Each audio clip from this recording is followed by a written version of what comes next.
বর্ষার মরশুমের শুরুতেই জেলা পুরুলিয়ায় থাবা বসিয়েছে ডেঙ্গু এবং ম্যালেরিয়া। এই মুহূর্তে ম্যালেরিয়া আক্রান্ত সংখ্যা প্রায় 500 ছড়িয়ে গেছে এই জেলাতে এবং ডেঙ্গু আক্রান্তের সংখ্যা প্রায় 18 এবং এই সংখ্যাটি পরবর্তীকালে আরও বাড়বে বলে মনে করছেন অনেকেই।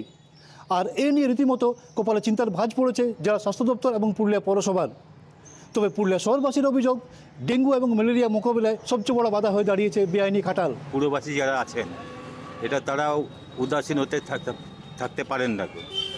এই বাড়ির জঞ্জাল রাস্তায় ফেলে দেওয়া, মিউনিসিপ্যালিটিতে যে সমস্ত গাড়িগুলো যায় সেই যে নির্দিষ্ট সময়ে বাড়ির ময়লাগুলো ফেলা, প্লাস্টিকগুলো বাইরে ফেলা, ড্রেনগুলো জাম করে দেওয়া, এটার জন্য কিন্তু পৌরসভার তো দায়িত্ব ঠিকই আছে, কিন্তু সাধারণ সচেতনতার অভাব আমি বলে মনে করি।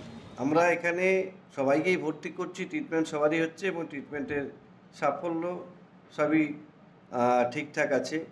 এরপর বাকিটা যাতে যা পাবলিক হেলথের কর্মসূচি এই রোগটাকে প্রতিরোধ করার জন্যে সেই জায়গায় আমাদের এখানে যেগুলো নেওয়ার কথা সেটা আমরা নিয়েছি।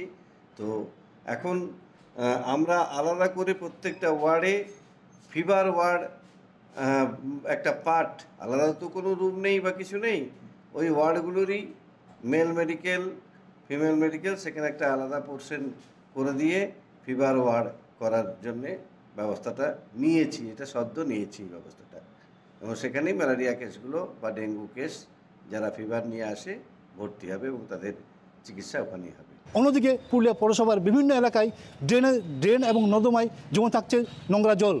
যদিও পুরুলিয়া পৌরসভার পক্ষ থেকে নিয়মিত এই ড্রেন এবং নর্দমাগুলিতে করা হচ্ছে স্প্রে এবং সাধারণ মানুষকে সচেতন করার জন্য বিলি করা হচ্ছে লিফলেট। তবে পরবর্তীকালে এই বেআইনি খাটালগুলির বিরুদ্ধে পৌরসভা কী উদ্যোগ নেই সেদিকে তাকিয়ে পুরুলিয়া শহরবাসী। আমার শহর পুরুলিয়া থেকে শওকত আলী, কলকাতা টিভি।